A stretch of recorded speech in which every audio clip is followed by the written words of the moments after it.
This channel does not promote any violent, harmful, or illegal activities. All content provided by this channel is meant for an educational purpose only. Top quality और consistent performance के लिए सिर्फ silver pump नाम याद रखना। তুফানগঞ্জের পর তুফানগঞ্জ পুরসভা ফের তৃণমূল পুরপ্রধানের বিরুদ্ধে অনাস্থা প্রস্তাব পাশ দলেরই কাউন্সিলরদের। গতকাল তুফানগঞ্জ পুরসভার প্রধান কৃষ্ণা ঈশ্বরের বিরুদ্ধে অনাস্থা প্রস্তাব পাশ হয়। তলবি সভায় একসঙ্গে 10 কাউন্সিলর প্রধানের বিরুদ্ধে ভোট দেওয়ার চেয়ার ছাড়তে হলো কৃষ্ণা ঈশ্বরকে। অনাস্থা আনা নির্দিষ্ট দিনের মধ্যে পুরপ্রধান উপপ্রধান তলবি সভা না ডাকায় কাউন্সিলররাই ডাকেন তলবি সভা। 3 নম্বর ওয়ার্ডের কাউন্সিলরের বিনোদ বিহারী বর্মনকে সভাপতি করে সেই সভা করা হয়। উপস্থিত ছিলেন পুরসভার কার্যনির্বাহী আধিকারিক Sukumar Saha, chairperson, vice chairman সহ সমস্ত কাউন্সিলর। মানে ভোট ভেঙে গেল, নতুন করে আবার মিটিং ডাকবে যখন এইচডিও সাহেব বা ইও সাহেব, তখন চেয়ারম্যান ভাইস চেয়ারম্যান নিযুক্ত হবে। ছিলাম, কোনো খারাপ কাজ করি নেই।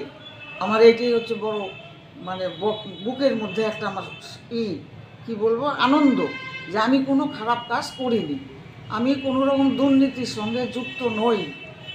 এর জন্য কি আপনাকে সরতে হলো? হ্যাঁ, এর জন্য কি আপনাকে সরতে হলো? না, তা তো বলতে পারবো না। কেন সরতে হলো কেমন করে বলবো? এখন কাউন্সিলরদের মনের মধ্যে কি, তবে তারা আমার সঙ্গে যেটা কথা হয়েছে কোনো অভিযোগ আমার বিরুদ্ধে দিতে পারে নাই। তুফানগঞ্জে তুফান ওঠার কয়েকদিন আগে মেখলিগঞ্জ পুরসভাতেও একই ছবি। চেয়ারম্যান পদ থেকে সরানো হয় কেশব চন্দ্র দাসকে।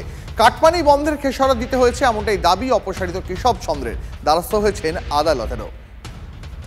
এই মুহূর্তে আমাদের সঙ্গে প্রতিনিধি সুমন কল্যাণ ভদ্র রয়েছেন। সুমন, একের পর এক পুরসভার চেয়ারম্যানের বিরুদ্ধে তৃণমূল কাউন্সিলররা অনাস্থা আনছেন, আর এই কাউন্সিলররা এবং পুরসভার চেয়ারম্যান নিজের মুখে স্বীকার করছেন যে তিনি কাটমানি কালচারের সঙ্গে মানিয়ে নিতে পারেননি বলেই বোধহয় তাকে সরানো হলো।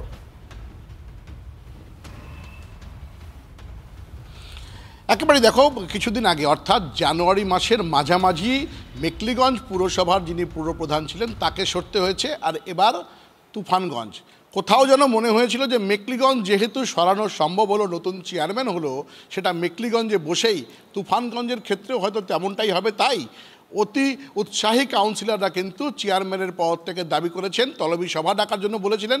চেয়ারম্যান ভাইস চেয়ারম্যান কেউই ডাকেননি। পরবর্তীতে নিজেরাই সেই সভা ডেকে গতকাল কিন্তু চেয়ারম্যানকে অপসারণ করেছে।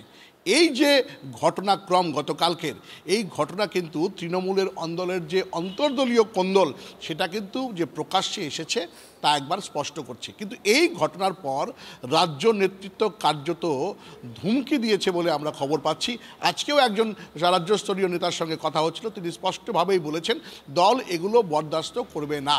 অর্থাৎ এই যে কাউন্সিলররা পদত্যাগপত্র পাঠালেন, তারা কিন্তু হঠাৎ করে পাঠাননি, অনেকদিন আগেই পাঠিয়েছেন। কেন তাদের নিয়ন্ত্রণ করা গেল না, কি কারণে এই ঘটনা ঘটছে, দলীয় তরফ থেকে তাদেরকে কিভাবে রোধ করা গেল না, সব মিলিয়ে কিন্তু একটা ধোঁয়াশা তৈরি হয়েছে। ফলে তৃণমূলের অভ্যন্তরে যে একের পর এক কোন্দল উঠে আসছে সাম্প্রতিককালে এই কোচবিহারকে কেন্দ্র করে, এক রবীন্দ্রনাথ ঘোষ একদিকে, উদয়ন গুহ বাবুরা আরেকদিকে, ফলে সব মিলিয়ে একটা কিন্তু উত্তরবঙ্গে তৃণমূলের গোষ্ঠী কোন্দলে যে রমরমা, সেটা কিন্তু এবার প্রকাশ্যে ফুটে উঠছে। অনেক ধন্যবাদ তোমায় সুমন।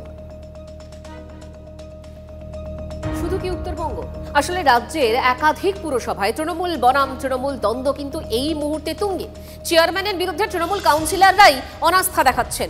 অনাস্থার জেরে চেয়ারম্যান বদল মাল মেখলিগঞ্জ পুরসভায়, বারবার বিক্ষোভের মুখে মেদিনীপুর, কালনা, ঝালদার চেয়ারম্যান।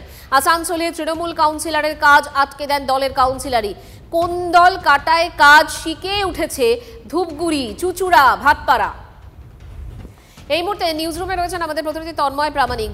তন্ময়, দেখো, 26-এর নির্বাচন নিয়ে আমরা ইতিমধ্যেই আলোচনা করছি, তার কারণ গোটা রাজ্য জুড়ে তার একটা আবহ কিন্তু তৈরি হয়ে গেছে, আমরা মানি বা না মানি।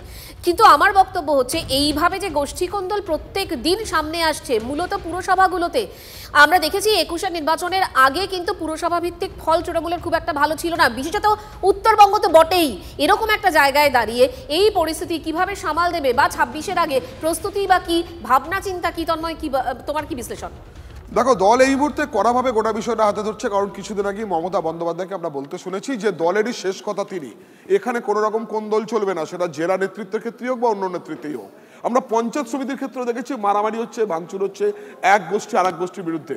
আর পুরসভা নিয়ে যেটা আজকে আমরা বলছি সেই পুরসভায় আমরা দেখেছি সোনামুখী পুরসভা বাঁকুড়ার, সেখানে গোষ্ঠী কোন্দল, চেয়ারম্যানের বিরুদ্ধে কাউন্সিলরদের দুটো ভাগ।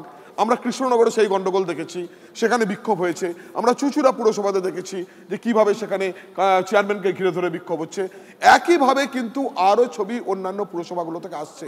ঝালদা পুরসভা, কংগ্রেস হাত থেকে তৃণমূল দখল করার পর সেই চেয়ারম্যানের বিরুদ্ধে অনাস্থা, দলের কাউন্সিলরদের ভাগ হয়ে যাওয়া, সব মিলিয়ে এই যে দলীয় কোন্দল এবং বেশিরভাগ ক্ষেত্রেই কোথাও কোথাও অভিযোগ উঠছে যে বকরা নিয়ে গন্ডগোল, বিরোধীরা অভিযোগ তুলছেন বা দলেরই কোনো কোনো নেতা কখনো অভিযোগ তুলছেন। আজকে তুমি যে চেয়ারম্যানের বক্তব্য শুনলে, তিনি বলছেন আমি কোনো অন্যায় কাজ করিনি, আমি কোনো দুর্নীতিকে প্রশ্রয় দিইনি, কেন আমাকে সরানো হচ্ছে বা সরতে হচ্ছে বা সরানোর কথা বলা হচ্ছে আমি জানি না। সব মিলিয়ে পুরসভাগুলোর ভিতরে কিন্তু এই দলীয় কোন্দল অত্যন্ত বলা চলে বড় করে মাথা চাড়া দিচ্ছে। এই যে পুরসভা ছোট ব্যাপার, তো যে দলীয় কোন্দল ছোট ব্যাপার যদি আমরা ধরি, এগুলো কি সত্যি বড় কোনো নির্বাচনের ক্ষেত্রে প্রভাব ফেলে, দলের মাথা ব্যথার কারণ হয়ে থাকতে পারে? অবশ্যই, কারণ তুমি দেখেছো এর আগে যে কে কার দিকের, কে কার অনুগামী। এই লোকসভা নির্বাচনের ক্ষেত্রে আমরা দেখেছি অনেক পুরসভাতে সেখানে শাসক দল হেরে গেছে, অথচ পুরসভা নির্বাচনে শাসক দল জিতেছিল।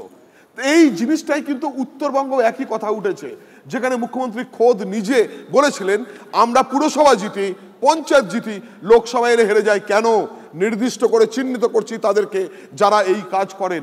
অর্থাৎ এখানেও সেই দলের ভিতরে চোরা স্রোত। অর্থাৎ তুমি ভোটে দাঁড়িয়েছো, আমি তোমার বিপক্ষ গোষ্ঠী, আমি আমার এলাকায় যেটুকু প্রভাব আছে তোমার বিপক্ষে ভোট ফেলে দিলাম।